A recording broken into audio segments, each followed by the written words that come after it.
કેમ છો દોસ્તો, વાર્તા સાંભળવા માટે આવ્યા છો તો ચાલો જાણીએ અનોખી વાર્તા જે સાંભળીને તમારા રૂંવાટા ઊભા થઈ જશે। મારું નામ સવિતા છે અને હું 23 વર્ષની છું। હું દેખાવમાં ખૂબ જ સુંદર લાગુ છું। મારા લગ્ન 5 વર્ષ પહેલા થયા હતા। હું મારા સસરાજી સાથે રહું છું।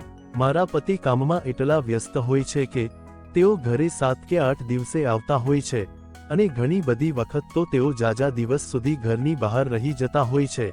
મારા લગ્નને હજુ તો 5 વર્ષ થયા છે, પરંતુ તેઓ મારા પ્રત્યે કોઈ આકર્ષણ નથી, ના તો તેને મારા પ્રત્યે કોઈ પ્રેમ છે, જેના કારણે તે કામની અંદર વધુ ધ્યાન આપતા હોય છે। હજી સુધી મારે કોઈ સંતાન નથી, જેના કારણે હું સ્વતંત્રતાથી જીવન જીવી શકું છું। મારે અત્યારે મારા સાસુ નથી, જેને કારણે મારે મારા સસરાજી સાથે રહેવું પડે છે।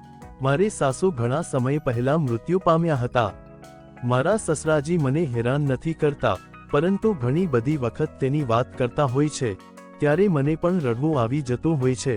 અત્યારે તેઓ એકલા છે, તેવા સમયની અંદર મારી પણ કેટલીક કલ્પના હોય છે। તેને હું ઘણી બધી વખત મારા પતિ વિશે વાત કરતી હોઉં છું કે તે આવું કરે છે, મને આ સમસ્યા છે, અને તેને કારણે તે મારા પતિને સમજાવતા પણ હોય છે, પરંતુ તે માનતા નથી અને તેના કારણે મને પણ ઘણું દુઃખ લાગે છે।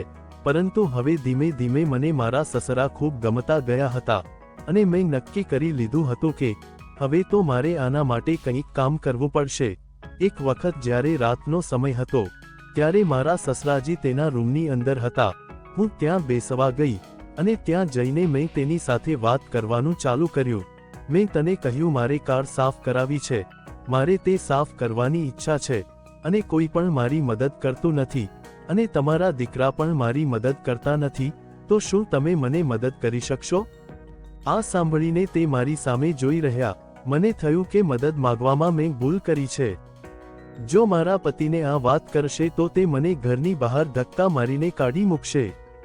પરંતુ ત્યારબાદ તેઓ મન અંદર મારી સામે હસી પડ્યા અને તેણે કહ્યું કે હા, હું તમારી મદદ જરૂર કરીશ અને હું તમારી મદદ કરું છું તે વાત કોઈને ખબર ના પડવી જોઈએ અને હું તમારી કાર એકદમ સાફ કરી નાખીશ, કારણ કે મને કાર સાફ કરવાનો ઘણો બધો અનુભવ છે।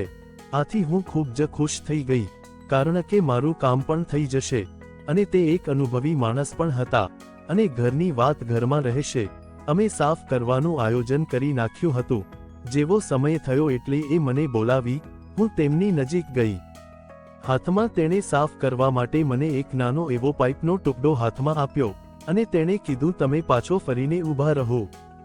મારે તો મારા કામથી મતલબ હતો એટલે હું પાછો ફરીને ઊભી રહી ગઈ।